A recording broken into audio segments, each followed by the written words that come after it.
പഞ്ചാഗ്നി പ്രണയം. രചന ആമി. അവതരണം ഷാഹുൽ മലയിൽ. എഡിറ്റിംഗ് ഷെരീജ് പൂനൂർ. നിർമ്മാണം PNR ക്രിയേഷൻസ്. താഴോട്ട് മുങ്ങിയ പെൺപടകൾ ഓടി റൂമിൽ കയറിയപ്പോൾ മുകളിൽ പൂളിൽ നിന്ന ചെക്കന്മാർ അവളുമാരുടെ ഈ പ്രവൃത്തിക്ക് ഹെവി ഡോസ് കൊടുക്കാനുള്ള തയ്യാറെടുപ്പിലാണെന്ന സത്യം പാവം പെൺപടകൾ അറിഞ്ഞില്ല. പൂളിൽ നിന്നും കയറി വന്ന് നനഞ്ഞു കുതിർന്ന ഡ്രസ്സ് മാറ്റി ഫ്രഷായി ഇറങ്ങി. നേരെ സന്ധ്യയോടടുത്തുകൊണ്ടും വിശപ്പിന്റെ വിളി വന്നതിനാലും അഞ്ചും സ്റ്റെയർ ഇറങ്ങി താഴോട്ട് വിട്ടു. ഹാളിലെത്തിയവർ പെൺപടകളുടെ റൂം ഡോർ അടഞ്ഞുകിടപ്പ് കണ്ട് ഹരി. ഇന്നിനി അവളുമാര് പുറത്തേക്ക് ഇറങ്ങാൻ തോന്നില്ല. പട്ടിണി എടുക്കേണ്ടി വരുമെന്ന് സാരം. അതിന് നോക്കണ്ട, വാ എന്നതിലുണ്ടായി കഴിക്കാം. ദേവി പറഞ്ഞ് മുന്നോട്ട് പോയതും ഡൈനിങ് ടേബിളിൽ നേരത്തെ അടച്ചു വെച്ച പാത്രങ്ങൾ കാണേ. ഡാ ഇങ്ങ് വാ, അവളുമാരിൽ എടുത്തു വെച്ചേച്ചു അതിനുള്ളിൽ കയറി അടയിരിക്കുന്നത് ദോണ്ടേ എന്ന് പറഞ്ഞ് അവർ ഓരോ മൂടി തുറന്ന് നോക്കി. അവർ ഓരോരുത്തരെയും താല്പര്യങ്ങൾക്കനുസരിച്ചുള്ള വിഭവങ്ങൾ അവിടെ നിരന്നിരുന്നു. ഓരോരുത്തരായി ടേബിളിന് ചുറ്റും ചെയറിലായി ഇരിപ്പുറപ്പിച്ച് ഫുഡ് കഴിപ്പ് തുടർന്നു. കഴിപ്പിനിടയിലും അവളുമാർ വരുമെന്ന് കരുതിയെങ്കിലും കാണാതെ വന്നതിൽ അവർ ഭക്ഷണം കഴിച്ച് എണീറ്റു. ഫുഡ് അടി കഴിഞ്ഞവർ പിന്നീട് ഹാളിൽ ടിവിയും കണ്ടിരുന്നു. TV ഓണായിരുന്നെങ്കിലും അവരുടെ മിഴികൾ ഇടയ്ക്കിടയ്ക്ക് കഥയിലോട്ട് പാളി വീണു. എന്തായാലും അത്രയും സമയം കഴിഞ്ഞ സ്ഥിതിക്ക് ഇനി അവരുടെ കഥക് തുറക്കില്ലെന്ന് മനസ്സിലാക്കി കലിപ്പിൽ 5 മുകളിലേക്ക് വിട്ടു. എന്നാൽ 1 മണിക്കൂർ മുമ്പ് പെൺപടകൾ അവന്മാരുടെ ചെളിയും കളഞ്ഞുള്ള എൻട്രി അവർക്ക് പാരാവുമെന്ന് മുൻകൂട്ടി കണക്കൂട്ടി അവർ വരും മുമ്പേ ഭക്ഷണം ടേബിൾ കൊണ്ട് മൂടി വെച്ചു. അവർക്കുള്ളതുമായി പ്ലേറ്റിലാക്കി റൂമിലോട്ട് കൊണ്ടുവന്ന് തട്ടിൽ മാമഹം പൊടി പൊടിച്ചു. ഭക്ഷണം കഴിച്ച് ഏമ്പൊക്കം വിട്ട് അവർ 5 ബെഡിലേക്ക് വീണു. പിന്നീട് കത്തിയടിയിൽ ഓരോരുത്തരും ഡോക്ടറേറ്റ് എടുത്ത കണക്ക് മുന്നേറിയപ്പോൾ ചളിയിലെ ഡോക്ടറേറ്റ് ആർക്കും കൊടുക്കില്ലെന്ന രീതിയിൽ അക്കുവിന്റെ വായിട്ടലക്കൽ മറ്റൊരു രീതിക്ക് മുന്നേറി. നേരത്തെ ഫുഡ് കഴിച്ചുകൊണ്ട് 10 മണിയായപ്പോൾ അതുവരെ വായിക്ക് റെസ്റ്റിലാ തള്ളിമറിച്ചുകൊണ്ടിരുന്ന അക്കുവിന്റെ വയറ്റിലെ കോഴിക്കുഞ്ഞുങ്ങൾ കിടന്ന് ഫുദ്ദേ ഫുദ്ദേ എന്ന് മുറവിളി കൂട്ടി. ശിവ വല്ലാണ്ട് വിശക്കുന്നിടി, ഇനി വല്ല ഇരിപ്പുണ്ടോ? എന്തിരിക്കാനാ, എല്ലാം കഴിച്ചു കഴിഞ്ഞില്ലേ? എനിക്ക് വിശക്കുന്നുണ്ട്. വല്ല ഫ്രൂട്ട്സും ആദ്യമേ എടുത്തോണ്ട് വന്നാ മതിയായിരുന്നു. ആക്കുവിന്റെയും ശിവയുടെയും സംസാരം കേട്ട് ഇഷി രോധിച്ചില്ലയും. എന്നാ നമുക്ക് പോയി എടുത്തോണ്ട് വന്നാലോ? എന്നിട്ട് വേണം ആ പുലിമടി ചെന്ന് കയറി കൊടുക്കാൻ. മിക്കവാറും കൈ കിട്ടിയ ആ നസ്രാണിനെ അരച്ച് കലക്കും എന്ന ശിവയുടെ വാക്കിൽ സ്ത്രീ. സമയം ഇത്രയായില്ലേ, നമ്മൾ ഇനി പുറത്തിറങ്ങില്ലെന്ന് എഴുതി അവർ ഉറങ്ങി കാണും. പെട്ടെന്ന് ഓടിപ്പോയി എടുത്തോണ്ട് വന്നാലോ? എനിക്ക് വല്ലാണ്ട് വിശക്കുന്നുണ്ട്. അവസാനം അവർ ഒരുമിച്ച് തന്നെ പുറത്തിറങ്ങാമെന്നുള്ള തീരുമാനത്തിൽ കഥക് തുറന്നു. ആക്കു തലമാത്രം വെളിയിലിട്ട് ചുറ്റുമൊന്ന് സ്കാനി ആരുമില്ലെന്ന് ഉറപ്പുവരുത്തി പതിയെ പുറത്തിറങ്ങി. പറഞ്ഞ പോലെ ശിവ, നീ വിഷുവും പോയി ഫ്രിഡ്ജിൽ വെച്ച ഫ്രൂട്ട്സ് ബാസ്ക്കറ്റ് എടുത്തോണ്ട് വാ, ഞാനിവിടെ വാതിൽ നിൽക്കാം. അക്കു ലീവും സ്റ്റെയറിൻ്റെ അവിടെ നിന്നോളും. അവരഥവാ സ്റ്റെയർ ഇറങ്ങി വന്നാൽ സിഗ്നൽ എളുപ്പമാവും എന്ന് പറഞ്ഞ ശ്രീ അക്കുവിനെയും ലീവിനെയും സ്റ്റെയറിന്റെ താഴെ നിർത്തി. നേരിയ ശബ്ദം പോലും ഉണ്ടാക്കാതെ ഇരുട്ടിലൂടെ ഇഷുവും ശിവയും മുന്നോട്ട് നടന്നു. കിച്ചന് വെളിയിൽ ഇശുവിനെ നിർത്തി ആരെങ്കിലും വന്നാൽ ഉടനെ സിഗ്നൽ തന്നേക്കാൻ പറഞ്ഞ് ശിവ അടുക്കളയിലേക്ക് പ്രവേശിച്ചു. ശ്വാസം അടക്കി 5 അവരവരുടെ സ്ഥാനത്ത് നിന്നു. അടുക്കളയിൽ കയറിയ ശിവ പതിയെ നടന്ന് ഫ്രിഡ്ജിന്റെ വാതിൽ തുറന്നു. പൊടുന്നനെ അവിടമാകെ പ്രകാശം പരന്ന് ഒരുമിച്ചായിരുന്നു. കൃഷ്ണ എന്ന് ഞെട്ടി വിളിച്ചവൾ മുഖമുയർത്തിയതും അത് അടുക്കളയിൽ ലൈറ്റ് തെളിഞ്ഞ് കിടക്കുന്നു. ഹാളിൽ നിന്ന് അടുക്കളയിലേക്ക് വരുന്ന വെട്ടത്തിൽ അവിടെയും ലൈറ്റ് തെളിഞ്ഞ് മനസ്സിലാക്കിയവൾ വീണ്ടും ഫ്രിഡ്ജിലേക്ക് നോക്കി. കൃഷ്ണ, ഫ്രിഡ്ജ് തുറന്ന എല്ലാ ലൈറ്റും തെളിയോ എന്ന് ആത്മതിച്ചവൾ ഫ്രിഡ്ജ് ഡോർ അടക്കും തുറക്കും ചെയ്തെങ്കിലും ലൈറ്റിൽ യാതൊരു മാറ്റവും കാണാതെ അവൾ കിളി പറത്തി നിന്നു. എന്നാൽ ഹാളിൽ ലൈറ്റ് തെളിഞ്ഞ നിമിഷം 4ന്റെയും മിഴികൾ ഒരുപോലെ ഒരേ ദിശയിലേക്ക് ചലിച്ചു. അവരുടെ ഡൈനിങ് ടേബിൾ ഗൗരവഭാഗത്താൽ ഇരിക്കുന്നവരെ കണ്ട് വെള്ളിടി വെട്ടിയവർ അറിയാതെ ഉമിനീരിറക്കി പോയി. പടച്ചോനെ രാവണൻ എന്നു അക്കുള്ളാലെ രോധിച്ചു പോയതും 5 പേരും ചെയറിൽ നിന്നീറ്റ നിമിഷം 4 തറഞ്ഞു നിന്നു. അതിനുള്ളിൽ ബോധം വന്ന അക്കു ലീവിന്റെ കയ്യിൽ മുറുക്കെ പിടിച്ച്. ലീവ് ഓടിയാലോ? ഇങ്ങോട്ട് മുന്നിൽ അവര് പന പോലെ നിൽക്കുവല്ലടി പന്നി. മേപ്പോട്ടേക്ക് ഓടേണ്ട ആവശ്യമില്ല, അവര് മേപ്പോട്ടേക്ക് എത്തിക്കും എന്ന് പറഞ്ഞ പാടെ വാതിൽ നിൽക്കുന്ന സ്ത്രീക്ക് അക്കുവിന്റെ വക കണ്ണ് കാണിക്കലും ഇഷുവിന് ലീവ് സിഗ്നൽ കൊടുത്ത പാടെ അക്കു ഓടിക്കോടി എന്ന് അലറിക്കൂവി ലീവിനെയും വലിച്ച് സ്റ്റെയർ കയറി ഓടി. അതേ സ്പോട്ടിൽ സ്ത്രീ തിരിഞ്ഞകത്തേക്ക് കയറി ഡോറടക്കാൻ ഒരുങ്ങും മുമ്പേ അത് മുൻകൂട്ടി കണ്ട ദക്ഷിൺ ഞൊടിയിടയിൽ കാറ്റുപോലെ വന്ന് അകത്തേക്ക് കയറി കഥകടച്ച് നിമിഷ നേരം കൊണ്ട് ലോക്ക് ചെയ്തിരുന്നു. എന്നാൽ മുകളിലേക്ക് ഓടിപ്പോയവർക്ക് പുറകെ ഷാനും കിച്ചുവും വിട്ടു. ഷാനും കിച്ചുവും മുകളിലെത്തിയപ്പോൾ അവിടെ അത് ഒരെണ്ണം നമുക്ക് അപ്പുറത്തെ റൂമിൽ ഒളിക്കാമെന്നും മറ്റവൾ നമുക്ക് ഇപ്പുറത്തെ റൂമിൽ ഒളിക്കാമെന്നുള്ള തീരുമാനം എടുക്കാൻ കഴിയാതെ അങ്ങോട്ടും ഇങ്ങോട്ടും പിടിവലി നടത്തിനെ തടയിട്ടുകൊണ്ട് മുകളിലേക്ക് വന്നവന്മാർ അവരവരുടെ പാതികളെ എടുത്തുയർത്തി അവളുമാർക്ക് വിജൃംഭിച്ച് നിൽക്കാനുള്ള അവസരം പോലും നൽകാതെ അവരവരുടെ റൂമിലേക്ക് കയറി കഥകടച്ചു. മുകളിലേക്ക് ഓടിയവരും അവർക്ക് പുറകെ ഓടിയവന്മാരെയും കണ്ട് തറഞ്ഞുപോയ ഇഷു ചെയറിൽ നിന്നണിക്കുന്ന ഹരിയെയും ഡേവിയെയും കാണെ എന്ത് ചെയ്യണമെന്നറിയാതെ നിന്നു. പെട്ടെന്ന് തന്നെ അവിടെ മിഴികൾ കിച്ചണിലോട്ട് പോയി.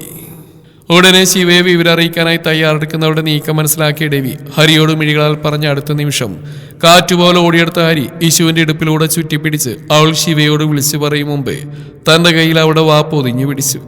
ഒരു നിമിഷം കണ്ണു മിഴിച്ച് നിന്നവൾ ബോധം വന്ന കണക്ക് അവരിൽ നിന്നും പിടഞ്ഞു മാറി. അടങ്ങി നിക്കടി എന്ന് പറഞ്ഞ് ഹരി അവളെ തന്നിലേക്കായി ചേർത്ത് പിടിച്ചു. താൻ പെട്ടുപോയെന്ന സത്യം മനസ്സിലാക്കിയവൾ ദയനീയമായി ഡെവിയെയും തുടർന്ന് അടുക്കള വാതിലോട്ട് നോക്കി.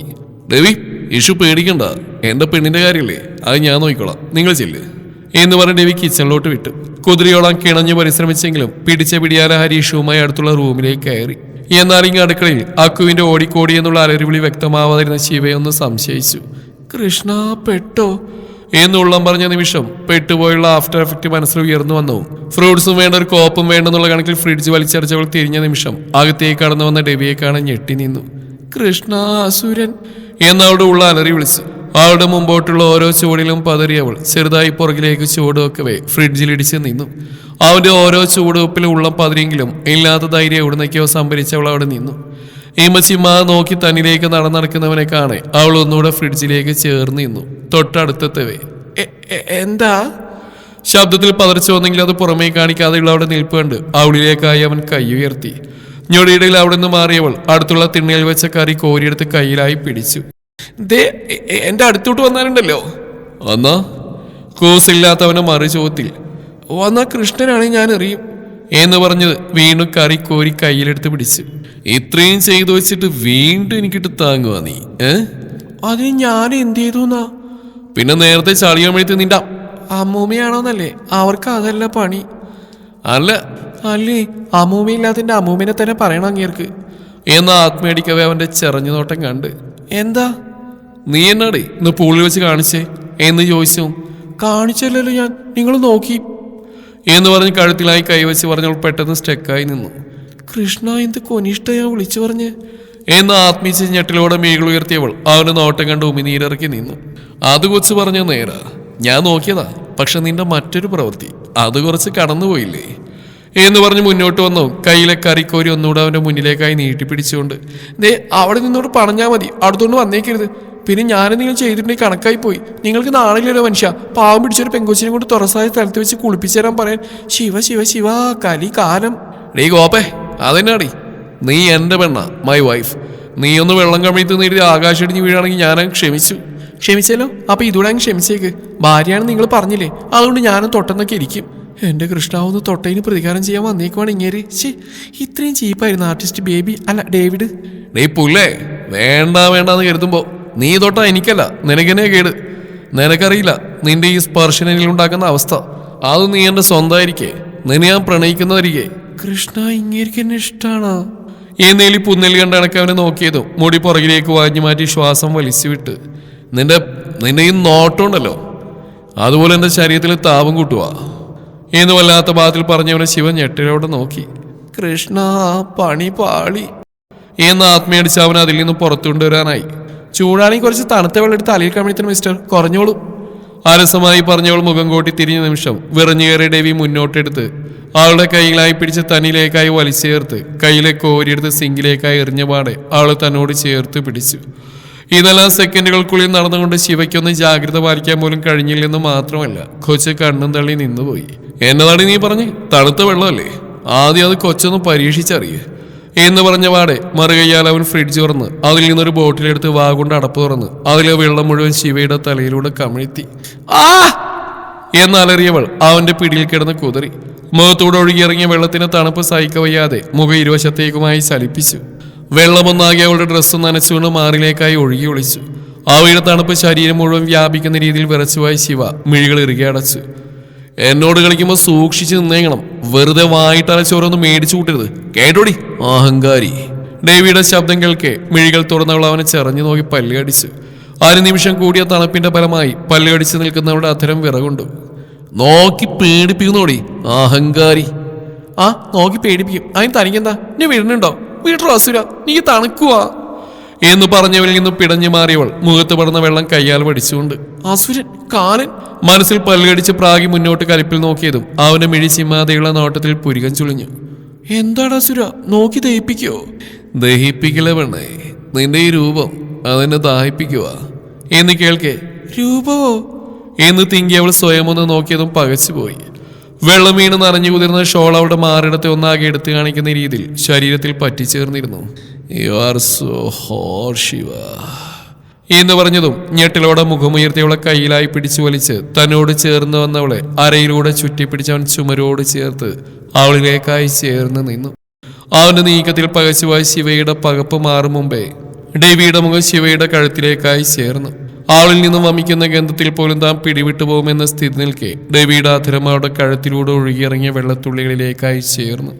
അത്യധികം ആഗ്രഹത്തോടെ അവന്റെ അധരം ആ വെള്ളത്തുള്ളിയെ പൊതിഞ്ഞു പിടിച്ച് നാവിനാൽ നുണഞ്ഞെടുത്തു. അവന്റെ അധരസ്പർശനത്തിൽ പിടഞ്ഞുപോയ ശിവയുടെ കൈവിരലുകൾ വിറയലോടെ ഡേവിയുടെ ഷർട്ടിലായി കൊരുത്തു പിടിച്ചു. തൽപരമായി ഉയർന്നു പിടിക്കുന്ന ഹൃദയതാളത്തോടൊപ്പം അവളുടെ മാറിടം ഉയർന്നു താഴ്ന്നു.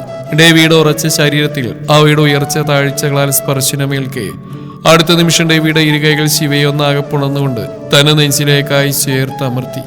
അവളുടെ മാറിടത്തിന്റെ മൃദുലതയോടൊപ്പം നനഞ്ഞുതിർന്ന വസ്ത്രത്തിൽ നിന്നുള്ള ഈർപ്പാവന്റെ ഷർട്ടിനെയും കടന്ന് ഇടനെഞ്ചിനെ പുണർന്നു.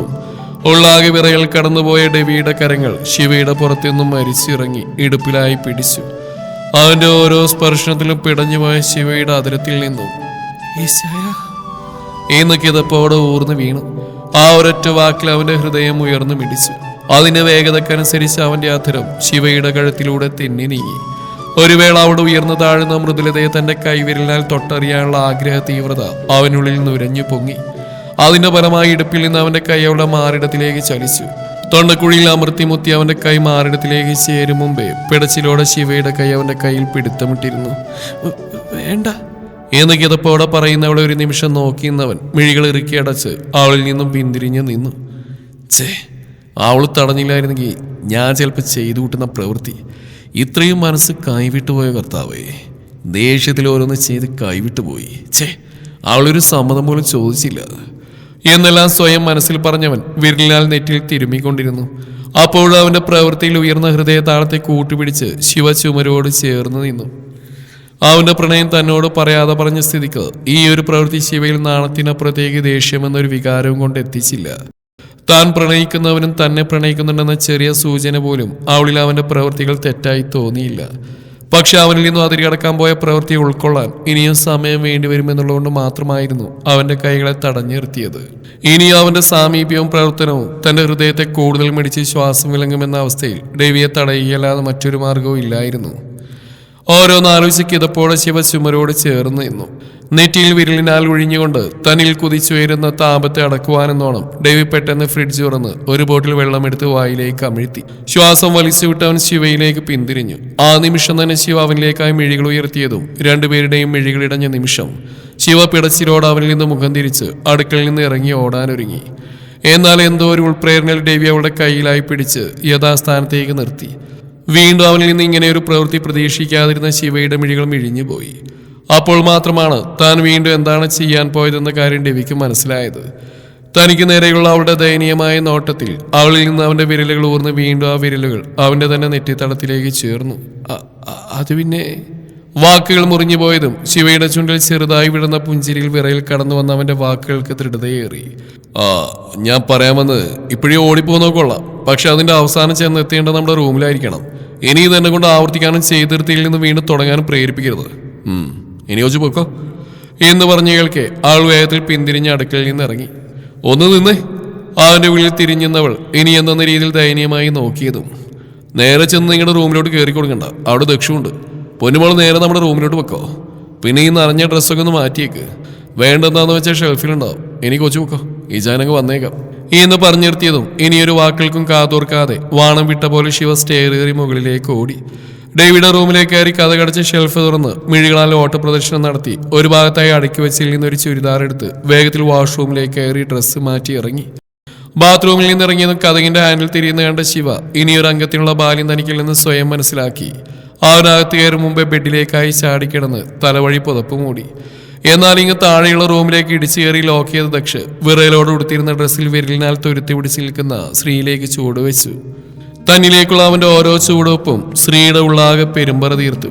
വാതിൽക്കൽ തന്നെ തമ്പടിച്ചപ്പോൾ കൊച്ചു ഒരിക്കലും ഓർത്ത് കാണില്ല അവൻ റൂമിലോട്ട് തള്ളിക്കയറി വരുമെന്ന്. തന്നിലേക്ക് നടന്നടക്കും തോറും വിറയലോടെ സ്ത്രീ പുറകിലേക്ക് ചൂടുവെച്ചു. താടി ഒഴിഞ്ഞുകൊണ്ട് അവളെ തന്നെ നോക്കി നടന്നെടുത്തവും പുറകിലേക്ക് പോയ സ്ത്രീ ഷെൽഫിലായി തട്ടി നിന്നു. തനിക്ക് ഇരുവശവുമായി കൈ ഷെൽഫിനോട് ചേർത്ത് തടസ്സമായി വെച്ചുകൊണ്ട് അവളിലേക്കായി ചേർന്ന് വന്നു. കഴിഞ്ഞ ദിവസം ഇങ്ങനെ ഒരു അവസ്ഥയിൽ അവന്റെ റൂമിൽ പെട്ടുപോയപ്പോൾ തനിക്ക് കിട്ടിബോധിച്ച ആ നിമിഷം അവളുടെ മനസ്സിലേക്ക് കടന്നു വന്നു. നീ ആരുടെ സ്വന്തമാണെന്നറിയാതെ ഈ ഒരാഴ്ചയോളം പിടിച്ചു കിട്ടിയ മനസ്സാ. എനിക്ക് മാത്രമായതുകൊണ്ട് ചെറിയൊരു കൈനീട്ടാണെന്ന് കരുതിയാൽ മതി, ബാക്കിയൊക്കെ പുറകെ. അന്ന് പറഞ്ഞ അവരുടെ ഡയലോഗ് അവളിൽ ഓർമ്മ വന്നതോടുകൂടി അതുവരെ ഇല്ലാത്ത പരവേശ എവിടുന്നൊക്കെ ഓട്ടോ പിടിച്ച് അവളുടെ ഉള്ളിലേക്ക് ഇടിച്ചു കയറവേ മഹാദേവ എന്നുള്ള ആളെ വിളിച്ചുപോയി. ഇനി ഇങ്ങനെ പറഞ്ഞ പോലെ ബാക്കി തരുമോ മഹാദേവ എന്ന് ആത്മയോട് അവനിലേക്ക് മിഴികൾ ഉയർത്തി നോക്കിയതും ഒരു വിരൽ വ്യത്യാസത്തിൽ തന്നിലേക്ക് അടുത്ത് നിൽക്കുന്നവനെ കാണേ ഉള്ളിൽ വെള്ളിടി വെട്ടിയവൾ മിഴികൾ ഇറുക്കി അടച്ചു. തുടരും ഈ കഥയുടെ ബാക്കി ഭാഗം നാളെ ഇതേ സമയം.